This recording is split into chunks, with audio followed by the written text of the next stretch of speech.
We are being terrorized in our streets. Not theoretical terror, not foreign terror, not brown paperback boogeyman terror. Domestic, documented, done in daylight. Masked men, no names, no numbers, no warrants waved, no laws honored.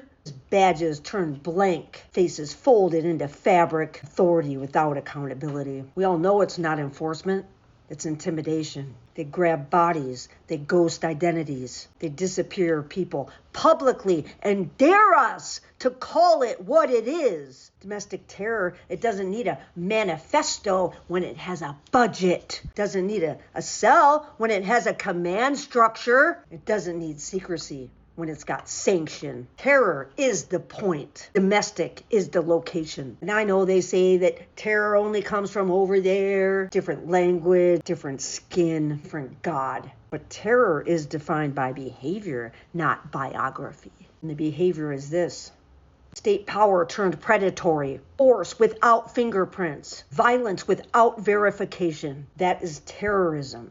By definition, by design. Yes, they film it. They flaunt it.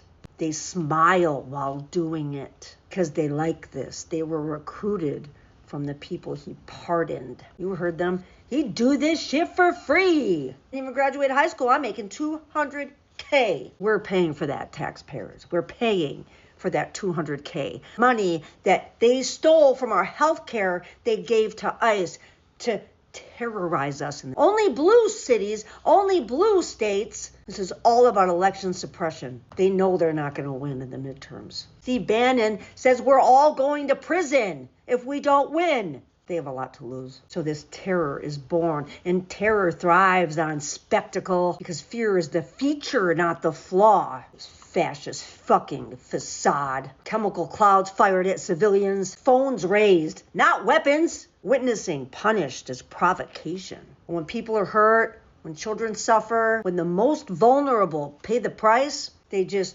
shrug and call it collateral. That's not security. It's state cruelty. Call it what it is. A federal force hollowed out and handed to men who believe that hierarchy is holy and dominance is destiny. White supremacy doesn't always wear a hood.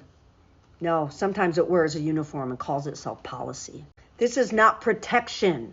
This is domestic terror with paperwork.